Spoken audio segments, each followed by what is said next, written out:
Hello friends and welcome to gusmcdollgames. My name is Nick McDoll and today we're asking the question, are Nebelwerfer in Medal of Honor the same as in real life? This topic was suggested by a valued viewer on our channel and we thought we would answer it once we finished our playthrough of the Medal of Honor Allied Assault campaign.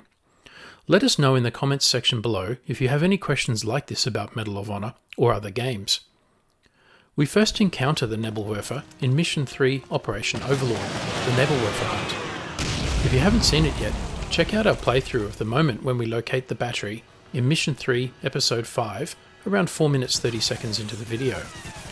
The Nebelwerfer also appears in the Spearhead expansion pack. But what is a Nebelwerfer? Basically, it is a German 6-barreled rocket launcher from World War II. Medal of Honor models a 15 cm Nebelwerfer 41.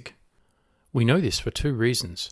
First, the mission briefing tells us so, and also the 6 barrels differentiate it from other variants, such as the similar looking 5-barrel 21 cm Nebelwerfer 42. The word Nebelwerfer in German literally means fog thrower, but the term is better translated into English as smoke mortar, as the original role of the artillery piece was to fire a barrage of smoke rockets. The Nebelwerfer could also fire high explosive rockets, and it is better known in this role. Over 5,000 were built, at a unit cost of around 3,350 Reichsmark.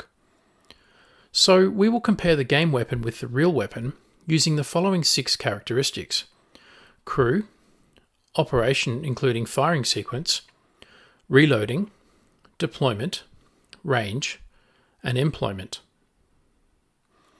In real life, the Nebelwerfer had a crew of 5 people. For the 4 guns modelled in the gun position in the game, we should therefore expect to see at least 20 soldiers at minimum, plus command and support staff. In our playthrough, we encountered around 20 soldiers, so this is about right, although a little on the low side. When firing, the crew would take cover from the backblast and would fire the weapon using an electrical initiator and a cable from around 30 meters away. So it is not unrealistic that we cannot see the crew when the weapon fires. The Nebelwerfer would fire 6 rockets in a predetermined sequence with about 2 seconds between rockets, whereas the game models a salvo of 6 rockets in less than 2 seconds.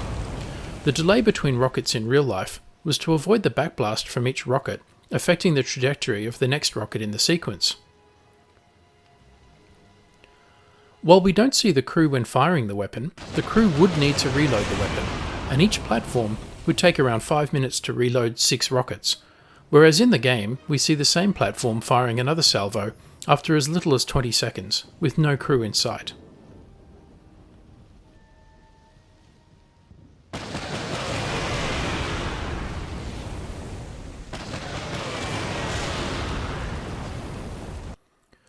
The Nebelwerfer would deploy in a battery of 6 platforms, whereas here we only have 4.